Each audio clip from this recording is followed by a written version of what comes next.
नमस्कार, market check नून में आप सभी का स्वागत है। हफ्ते का आखिरी कारोबारी सत्र है और बाजार में एक जोरदार तेजी देखी जा रही है। इनफैक्ट तेजी को जोरदार इसलिए बोला जा रहा है क्योंकि अब तक एक रेंज में बाजार था और आज जो भी तेजी है वो जोरदार ही दिखाई पड़ रही है। 99 अंक ऊपर सेंसेक्स कामकाज करते हुए निफ्टी भी करीब 37 अंक ऊपर है। 1/4% के आसपास की बढ़त है। वैसे तो 1% बहुत छोटी बढ़त है, लेकिन काफी दिनों से दायरे के बाद बाजार में कुछ खरीदारी देखने को मिल रही है। डे हाई के आसपास ही मार्केट से भी कामकाज कर रहा है। छोटे छोटे पॉकेट्स के अंदर खरीदारी है। आईटी आज दूसरा दिन है जबकि इस सेक्टर के अंदर खरीदारी देखने को मिल रही है। शिपिंग शेयरों में कुछ एक मूव है। एससीआई आप देखिए 4.5% ऊपर। इनफैक्ट ना केवल आज बल्कि कल भी शेयर में एक अच्छी तेजी देखने को मिली और आज भी करीब 4% ऊपर कामकाज कर रहा है। मर्केटर 4% ऊपर है। जी शिपिंग 1% और श्रेया शिपिंग भी 3.5% ऊपर कामकाज करते हुए तो शिपिंग शेयरों के अंदर खरीदारी है। इसके अलावा टेक्सटाइल शेयरों में और एजुकेशन शेयरों में लगातार तेजी है। संगम इंडिया 9% ऊपर सुपर शेयर के तौर पर बताया गया, 15% ऊपर तक गया। एक अच्छी तेजी शेयर ने दिखाई। गार्डन सिल्क 5.5% ऊपर है। इंडोरामा सिंथेटिक्स करीब 9% ऊपर और मोहित इंडस्ट्रीज लगातार तेजी में 8% ऊपर। ये शेयर आज भी कामकाज कर रहा है, 55 रुपए के स्तरों पर है।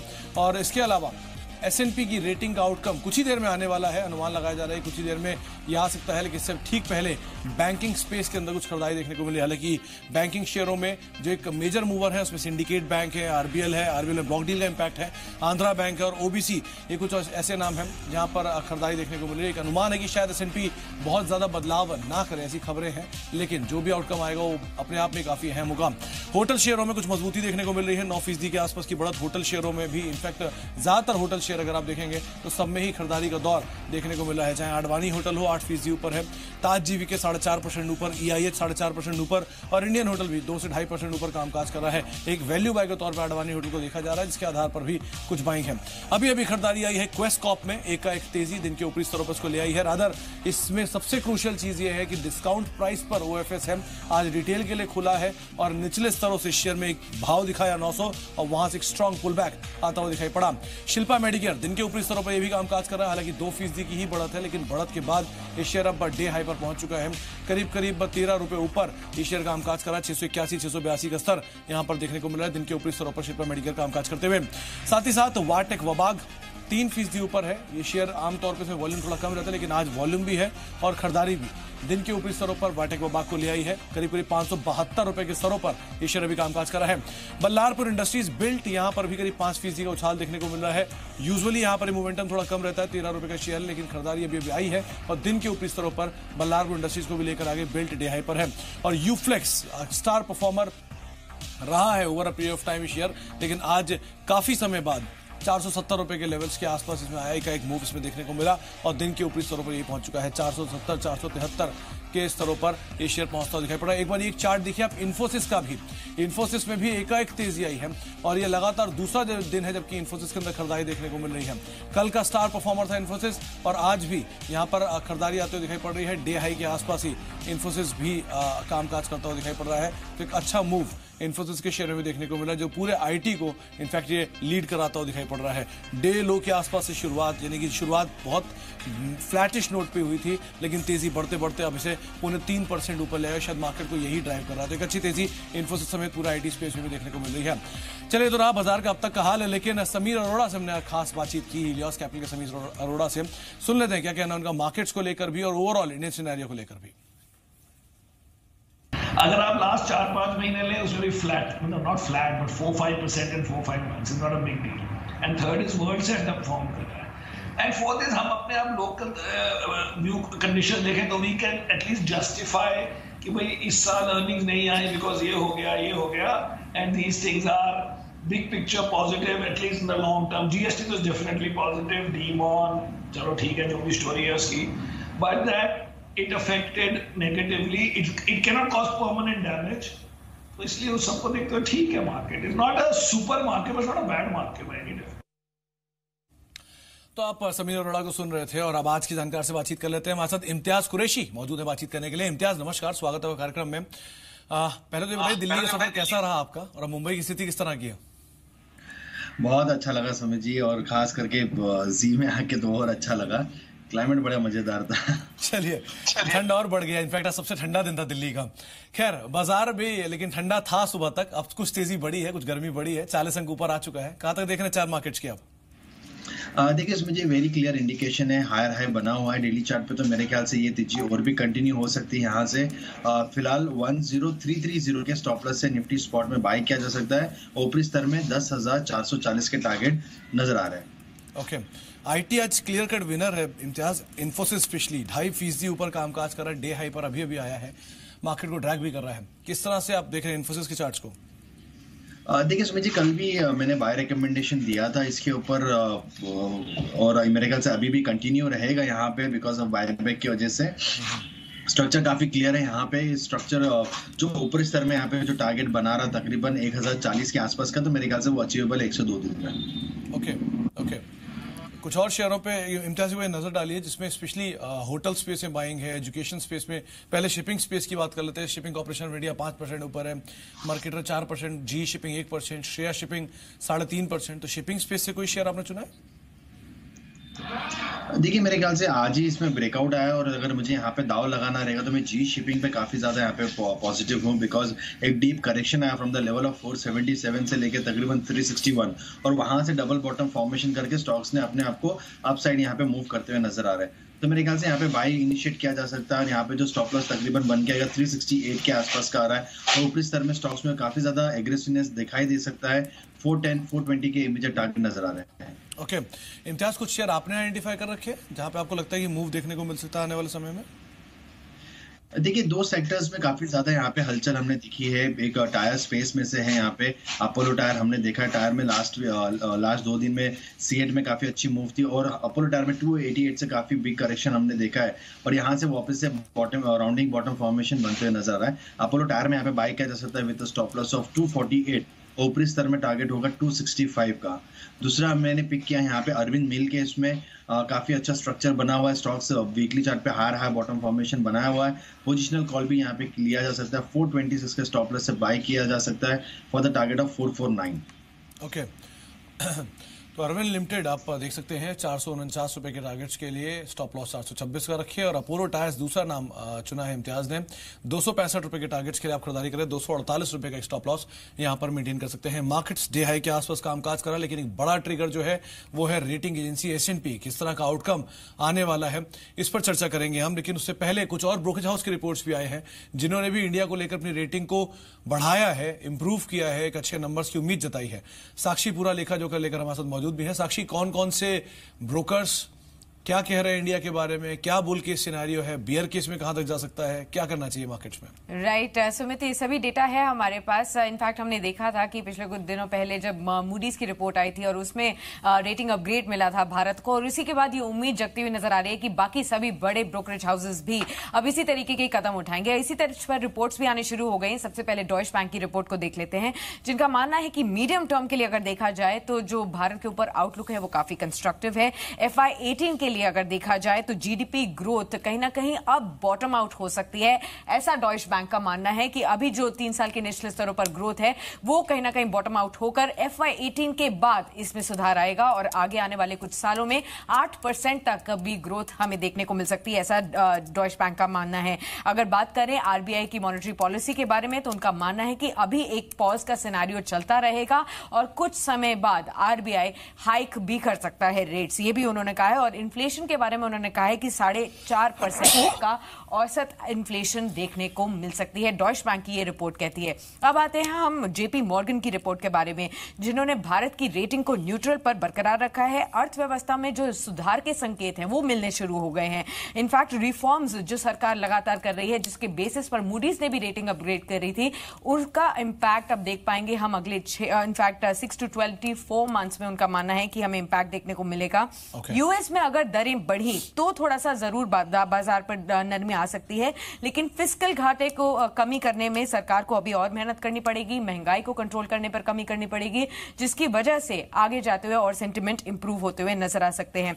भारतीय बॉन्ड्स की रेटिंग भी उन्होंने काफी ओवरवेट रखी है। अब जो आप बात कर रहे थे कि बेरिश सिनेरियो में और बुल सिनेरियो में जेपी मॉर्गन कैसे भारत के मार्केट्स को देखता है, तो उस सिनेरियो को अगर देखें तो बुल सिनेरियो का मतलब है 13,000 के टारगेट्स भी निफ्टी में देखने को मिल सकते हैं।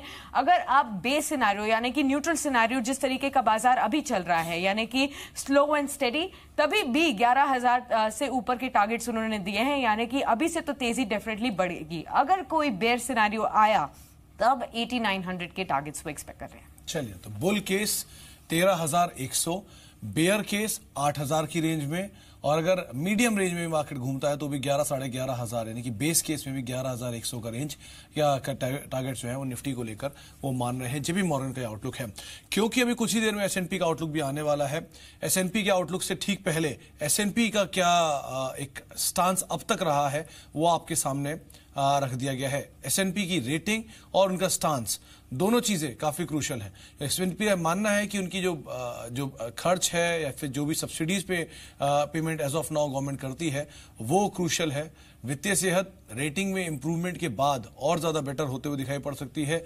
उसके अलावा भारत बाकी सभी इन्वेस्टमेंट ग्रेड स्टॉक्स जो है जो कंट्रीज हैं उनमें सबसे वेल पोजीशन नहीं है एटलीस्ट, तो इसमें अभी स्कोप बहुत ज्यादा है। अगर स्कोप रहता है तो उसके आधार पर ही यहाँ पे आगे रेटिंग अपग्रेड होगा। अभी तक एसएनपी का अपग्रेड आया नहीं है या रेटिंग आउटलुक आया नहीं है। अगर कुछ भी आता है तो आप इन चीजों को ध्यान में रखें। 2007 में BB से बढ़ाकर BBB माइनस रेटिंग एसएनपी ने की थी, उसके बाद स्टेबल आउटलुक रखा था, वहां के बाद से कोई बदलाव नहीं किया गया है। अगर कोई बदलाव होता है तो क्रूशियल रहेगा। Stable outlook as of now S and P maintain करता है इंडिया को लेकर।